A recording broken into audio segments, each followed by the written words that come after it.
Hello students, कैसे हो आप लोग। आज हम पढ़ने वाले हैं चैप्टर नंबर 3 जिसका नाम है फेयर प्ले। इस कहानी को भारत के जाने माने लेखक मुंशी प्रेमचंद ने लिखा है। इस कहानी का सारांश है कि हमें कभी भी न्याय और सच्चाई के रास्ते से भटकना नहीं चाहिए, चाहे उसके बीच में दोस्त ही क्यों ना आ जाए। एक बार एक गांव में जुम्मन शेख और अलगू चौधरी के नाम से दो दोस्त रहा करते थे। दोनों की दोस्ती इतनी गहरी थी कि जब उनमें से कोई एक गांव से बाहर जाता था तो दूसरा उसके परिवार का ध्यान रखता था। गांव के लोग दोनों की बहुत ही इज्जत किया करते थे। जुम्मन शेख की एक बूढ़ी चाची थी जिसने अपनी सारी जमीन जायदाद, सारी प्रॉपर्टी जुम्मन के नाम कर दी थी, ये सोचकर कि वह उसको 2 वक्त का खाना दे देगा। कुछ सालों तक तो सब कुछ ठीक चला, लेकिन बाद में सब कुछ बदल गया। जुम्मन की पत्नी चाची को खाना देने में आनाकानी करती और हर बात पर उसकी इंसल्ट करती, उसका अपमान करती, और जुम्मन भी ऐसा ही करता। कुछ महीनों तक तो बूढ़ी चाची ने अपमान सहा, लेकिन धैर्य की भी सीमा होती है। एक दिन बूढ़ी चाची ने जुम्मन से कहा, मेरे बेटे जुम्मन, ये तो साफ है कि मैं तुम्हें तुम्हारे घर में अच्छी नहीं लगती। ऐसा करो कि तुम मुझे हर महीने थोड़े पैसे दे दिया करो, जिससे मैं अपना खाना अलग बना लूंगी। जुम्मन शेख ने साफ मना कर दिया। इस बात से चाची को गुस्सा आ गया और उसने इस मामले को पंचायत में ले जाने का निर्णय लिया। उसी दिन शाम को पंचायत बुलाई गई। सारा गांव इकट्ठा हो गया। अब मामला सुनने और फैसला सुनाने के लिए एक सरपंच या हेड पंच को चुनना था। जुम्मन शेख ने चाची से कहा कि तुम किसी भी व्यक्ति को सरपंच बना दो, मैं उसके फैसले को मानूंगा। चाची ने अलगू को सरपंच बना दिया। जुम्मन खुश हो गया क्योंकि अलगू उसका लंगोटिया यार था। अब मामला सुना गया। अलगू ने सभी को ध्यान से सुना और हर बात की पूछताछ की। अंत में अलगू ने फैसला सुनाया कि या तो जुम्मन को हर महीने कुछ पैसे चाची को देने होंगे या फिर उसकी जमीन जायदाद, सारी प्रॉपर्टी वापस चाची को देनी होगी। इस फैसले से दोनों की दोस्ती में दरार आ गई, यहाँ तक कि जुम्मन तो अलगू से बदला लेना चाहता था। अलगू चौधरी के पास 2 बैल थे, उनमें से एक मर गया था। अलगू ने अपना दूसरा बैल समझू शाहू को बेच दिया। समझू शाहू ने कहा कि मैं 1 महीने के अंदर इस बैल की कीमत दे दूंगा, लेकिन कुछ समय बाद वो दूसरा बैल भी मर गया। कुछ महीनों बाद अलगू ने अपने बैल की कीमत मांगी तो समझू को गुस्सा आ गया। समझू ने कहा कि मैं उस घटिया जानवर के लिए एक पैसा भी नहीं दूंगा। समझू ने कहा कि तुम मेरे बैल को 1 महीने के लिए रख लो और फिर वापस कर दो, लेकिन तुम्हें तुम्हारे बैल की कीमत नहीं मिलेगी क्योंकि वह मर चुका है। अलगू चौधरी ने इस मामले को पंचायत में ले जाने का निर्णय लिया। फिर से पंचायत बुलाई गई। फिर से सारा गांव इकट्ठा हो गया। फिर से मामला सुनने और फैसला सुनाने के लिए सरपंच को चुनना था। अलगू चौधरी ने समझू साहू को कहा कि तुम किसी भी व्यक्ति को सरपंच बना दो, मैं उसके फैसले को मानूंगा। समझू साहू को पता था कि जुम्मन शेख अलगू से बदला लेना चाहता है। समझू साहू ने जुम्मन को सरपंच बना दिया। अलगू चौधरी का मन बैठ गया, लेकिन वो कुछ नहीं कर सका। जैसे ही जुम्मन जज बना, वैसे ही उसको उसकी जिम्मेदारी का एहसास हुआ। उसने पूरे मामले को ध्यान से सुना और हर बात की पूछताछ की। अंत में जुम्मन ने फैसला सुनाया कि समझू साहू को मरे हुए बैल की कीमत चुकानी ही होगी, क्योंकि जब उसको बेचा गया था तब वो बीमार नहीं था, ना ही अपंग था, और उसकी मौत के लिए अलगू को जिम्मेदार नहीं ठहराया जा सकता।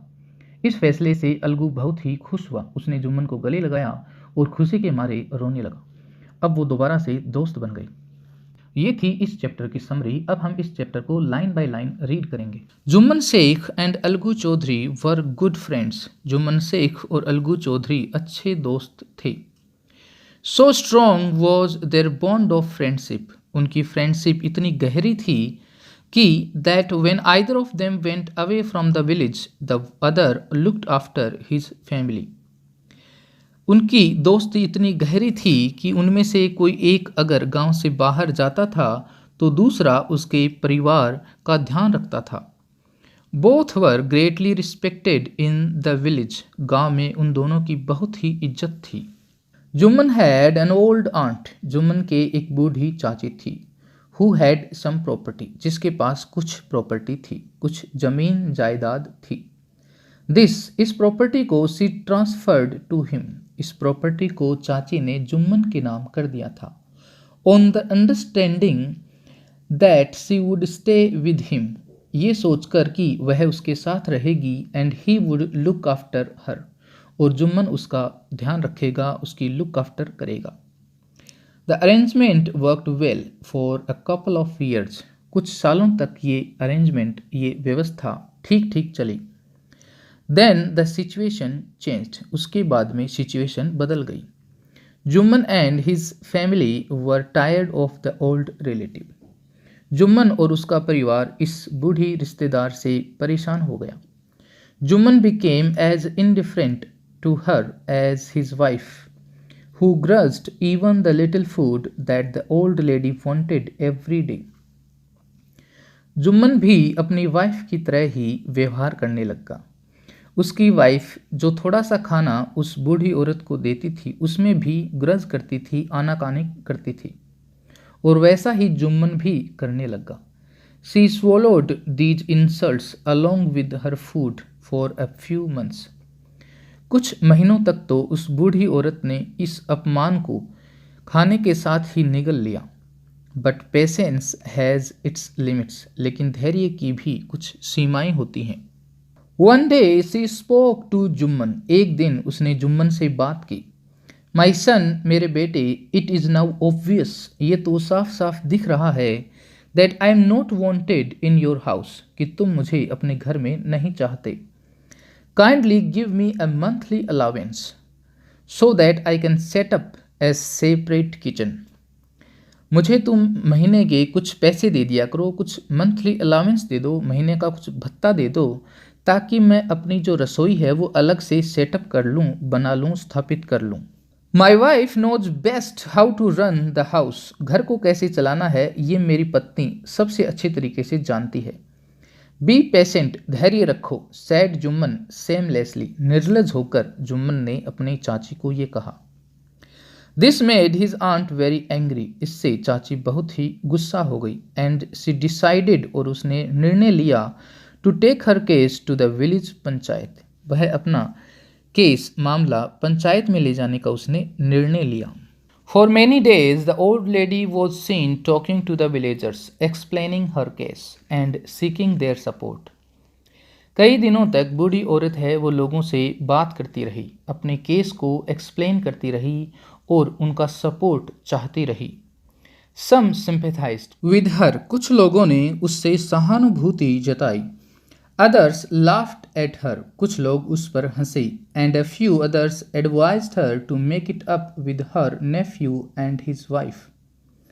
और कुछ लोगों ने सलाह दी कि आप अपने भतीजे और उसकी पत्नी के साथ समझौता कर लीजिए।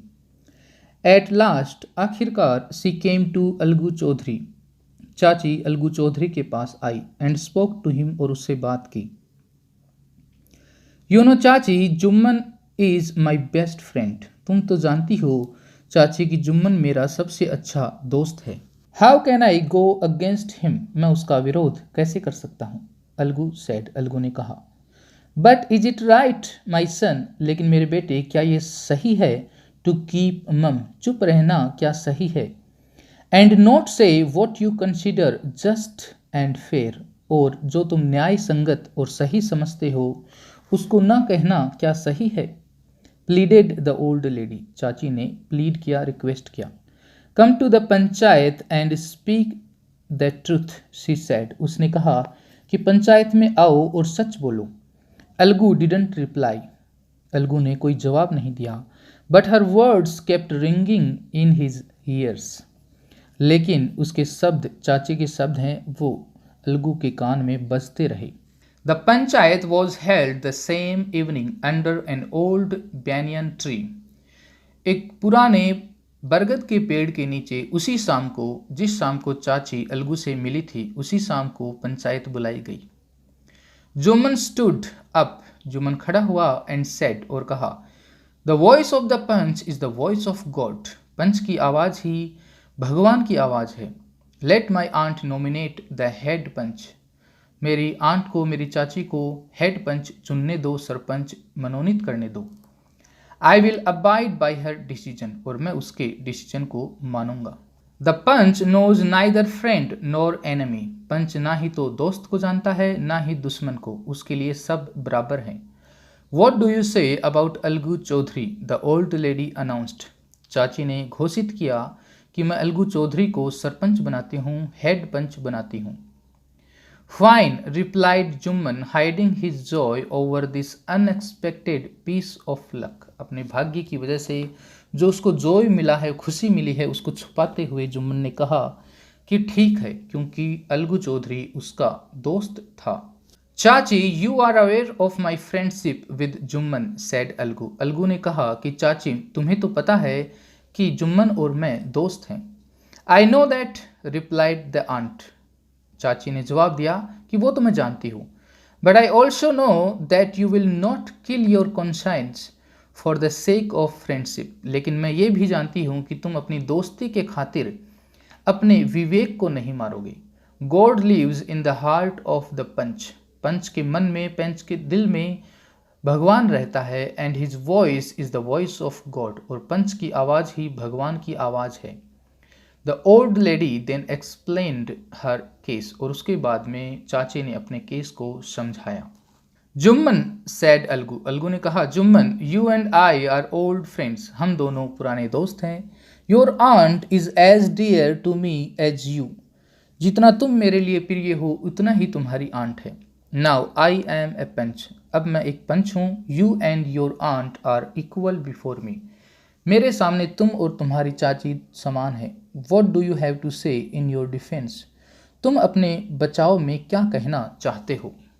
3 years ago began Jumman. Jumman ने कहा कि 3 साल पहले my aunt transferred her property to me. मेरी चाची ने अपनी सारी प्रॉपर्टी मेरे नाम कर दी। I promised to support her as long as she lived. और मैंने वादा किया कि मैं उसका सपोर्ट करूंगा जब तक वो जिंदा है। I have done all I could. और जो मैं कर सकता था मैंने सब किया। There have been a couple of quarrels between my wife and her. हाँ, इस बीच में कुछ झगड़े हुए हैं मेरी पत्नी और चाची के बीच में, but I can not stop it. लेकिन मैं इन झगड़ों को रोक नहीं सकता। Now my aunt is claiming a monthly allowance from me. अब मेरी चाची मेरे से हर महीने मंथली अलावेंस है वो मांग रही है। This is not possible. और ये मेरे लिए संभव नहीं है। That is all I have to say. और मुझे इतना ही कहना है। Jumman was cross examined by Algu and others. Algu ने और दूसरों ने जुम्मन से हर तरह से पूछताछ की। Then Algu announced. और उसके बाद में अलगू ने घोषित किया, we have gone into the matter carefully. हमने इस मामले को अच्छी तरीके से जांचा है, परखा है। इन आवर ओपिनियन, हमारी राय में, Jumman must pay his aunt a monthly allowance. और हमारी राय में जुम्मन को उसकी आंट को मंथली अलावेंस देना चाहिए। और एल्स, और अगर वह ऐसा नहीं करता है तो the property goes back to her. तो उसकी प्रॉपर्टी वापस उसको मिलनी चाहिए। Now the two friends were seldom seen together. अब दोनों दोस्त साथ में कभी नहीं दिखते थे। सेल्डम का मतलब नहीं। The bond of friendship between them was broken. उनकी दोस्ती टूट चुकी थी। In fact Jumman was Algu's enemy. और बात तो ये थी कि जुम्मन अब अलगू का दुश्मन बन गया था। And wanted his revenge. और बदला चाहता था। डेज पास्ट, कई दिन बीत गई। And as ill luck would have it, Algu Chaudhary found himself in a tight spot. और ये अलगू चौधरी का दुर्भाग्य था कि उसने अपने आप को एक मुश्किल स्थिति में पाया। One of his fine pair of bullocks died and he sold the other to Samjhu Sahu, a cart driver of the village। उसके पास 2 बैल थे। उनमें से एक बैल है वो मर गया था। और उसने दूसरा बैल शमझू शाहू, जो कि एक बैलगाड़ी चलाता था गांव में, उसको बेच दिया। The understanding was that Sahu would pay the price of the bullock in a month's time. और ये समझौता हो गया कि 1 महीने के अंदर अंदर शमझू शाहू उस बैल की कीमत दे देगा। It so happened that the bullock died within a month. और ऐसा हुआ कि दूसरा बैल भी 1 महीने के अंदर अंदर मर गया। Several months after the bullock's death, Alagu reminded Sahu of the money he hadn't yet paid. और उस बैल की मौत के कई महीनों बाद अलगू चौधरी ने शमझू शाहू को याद दिलाया कि तुमने मुझे उस बैल की कीमत नहीं दी है। शाहू गोट वेरी अनॉयड। शाहू बहुत गुस्से में आ गया। I cannot pay you a penny for the wretched beast you sold me. तुमने जो घटिया जानवर मुझे दिया था उसके लिए मैं तुम्हें एक पेनी भी, एक पैसा भी नहीं दूंगा. He brought us nothing but ruin. वह सिर्फ बर्बादी लेकर आया और कुछ नहीं. I have a bullock. मेरे पास एक बैल है. Use it for a month. तुम उसको एक महीने काम में ले लो. And then return it to me. और फिर उसको मुझे वापस कर दो. No money for the dead bullock, he said angrily. उसने गुस्से में कहा कि जो मरा हुआ बैल है उसके लिए मैं तुम्हें एक पैसा भी नहीं दूंगा. Algu decided to refer the case to the panchayat. और अलगू ने निर्णय लिया कि वह अपना मामला पंचायत के पास लेकर जाएगा. For the second time in a few months. और कुछ महीनों के अंदर ही दूसरी बार preparation for holding the panchayat were made and both the parties started meeting people seeking their support. और दोनों ही पार्टीज लोगों से मिलने लगी और सपोर्ट चाहने लगी. The panchayat was held under the old banyan tree. और पुराने बरगद के पेड़ के नीचे पंचायत बुलाई गई. Algu stood up and said. Algu खड़ा हुआ और उसने कहा, the voice of the panch is the voice of God. Panch की आवाज़ ही भगवान की आवाज़ है. Let Sahu nominate the head पंच.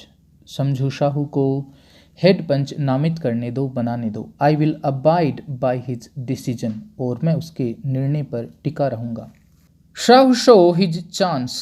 साहू ने अपना मौका देखा. And proposed. और प्रस्तुत किया the name of Jumman. Jumman का नाम प्रस्तुत किया. अलगूज हार्ट सैंक. अलगू का मन बैठ गया. And he turn pale. और उसका चेहरा फीका पड़ गया. But what could he do. लेकिन वो क्या कर सकता था. The moment Jumman became head panch he realized his responsibility as a judge and the dignity of his office. जिस क्षण जुम्मन हेड पंच बना उसने अपने जज की जिम्मेदारी को, रिस्पॉन्सिबिलिटी को समझा और उस ऑफिस को, उस काम की जो मर्यादा है, डिग्निटी है, उसको भी समझा. Could he seated in that high place have his revenge now. उसने सोचा कि क्या मैं हेड पंच बनकर अपना बदला ले लूँ. ही थॉट. उसने सोचा. And thought. और सोचा. No, he must not allow his personal feelings to come in the way of speaking the truth and doing justice. और उसने मन ही मन में फैसला किया कि वह अपनी व्यक्तिगत भावनाओं को बीच में नहीं आने देगा और सच बोलेगा और न्याय करेगा. Both Algu and Sahu stated their cases. Algu Chaudhary और समझू साहू ने अपनी अपनी बातें रखी. They were cross-examined. और दोनों से अच्छी तरीके से पूछताछ की गई. And the case was considered. और केस के ऊपर विचार किया गया. Then Jumman stood up and announced. और उसके बाद में जुम्मन खड़ा हुआ और उसने घोषित किया, ये घोषणा की, इट इज़ आवर ओपिनियन. और ये हमारी राय है, that Sahu should pay Algu the price of the bullock. कि साहू को, अलगू को उस बुलक का पैसा देना चाहिए. When Sahu bought the bullock. जब साहू ने बुलक को खरीदा था, it suffered with no disability और डिजीज़. उसके ना ही तो कोई बीमारी थी, ना ही वो अपंग था. The death of the bullock was unfortunate. जो बैल की मौत थी वो एक दुर्भाग्यशाली चीज़ थी. But Algu can not be blamed for it. लेकिन इसका इल्ज़ाम हम अलगू के ऊपर नहीं लगा सकते. Algu could not contain his feelings. Algu अपनी भावनाओं को कंटेन नहीं कर पाया. He stood up. वह खड़ा हुआ. And said loudly. और जोर से कहा. Over and over again. बार बार कहा. Victory to the panchayat. This is justice. कि ये तो पंचायत की जीत है और ये सही सही न्याय है. God lives in the voice of the panch. Panch की आवाज़ में ही भगवान रहता है. Soon after, Jumman came to Algu. और उसी वक्त जुम्मन अलगू के पास आया. Impressed him. उसको गले लगाया. And said. और कहा, since last panchayat I had become your enemy. पिछली पंचायत के बाद में से मैं तुम्हारा दुश्मन बन गया था. Today I realize what it meant to be a panch. आज मुझे पता चला कि पंच होने का मतलब क्या होता है. अ पंच हैज़ नो फ्रेंड और एनिमी. एक पंच के ना ही तो कोई दोस्त होता है, ना ही दुश्मन. उसके लिए सब बराबर होते हैं. He knows only justice. वह सिर्फ न्याय को जानता है. Let no one deviate from the path of justice and truth for friendship और एनिमिटी. चलो ऐसा कुछ करते हैं जिससे कोई भी व्यक्ति न्याय और सच के रास्ते से ना भटके. अपनी दोस्ती के लिए या फिर दुश्मनी के लिए। Algu embraced his friend, Algu ने अपने दोस्त को गले लगाया। एंड वेप्ट, और खुशी के मारे रोने लगा। His tears washed away all the dirt of misunderstanding between them, और उसके आंसुओं ने उनके बीच में जो मिसअंडरस्टैंडिंग की जो धूल थी उसको हटा दिया। Thank you.